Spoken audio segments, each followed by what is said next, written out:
V Slovenskih Konjicah je v soboto 29. januarja zvečer potekal osrednji del 3. mednarodnega festivala podvodnega filma in videa Sprehodi pod morjem v organizaciji Plavalnega kluba Slovenske Konjice in občine Slovenske Konjice.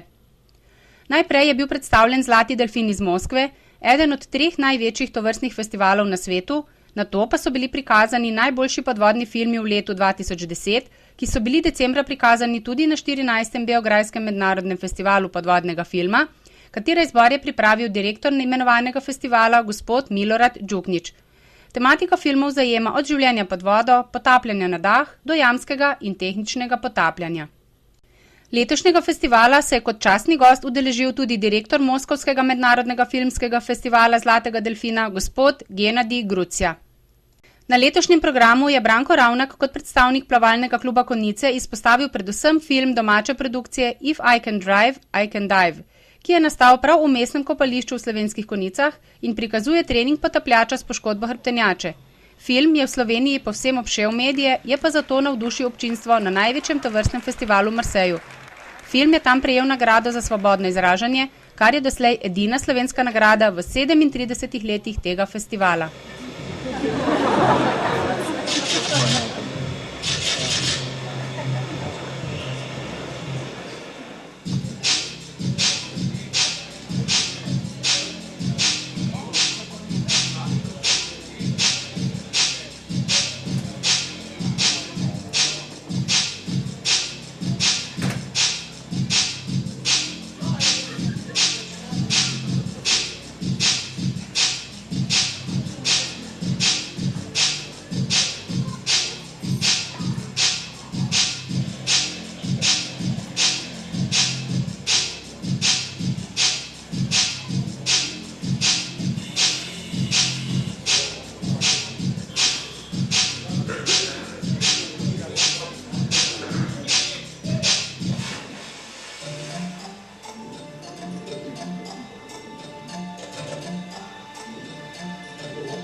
Že v petek, 28. januarja zvečer, so v okviru festivala v obeh malih dvoranah Kulturnega doma Slovenske Konjice odprli fotografsko razstavo z naslovom Kuba, trije pogledi.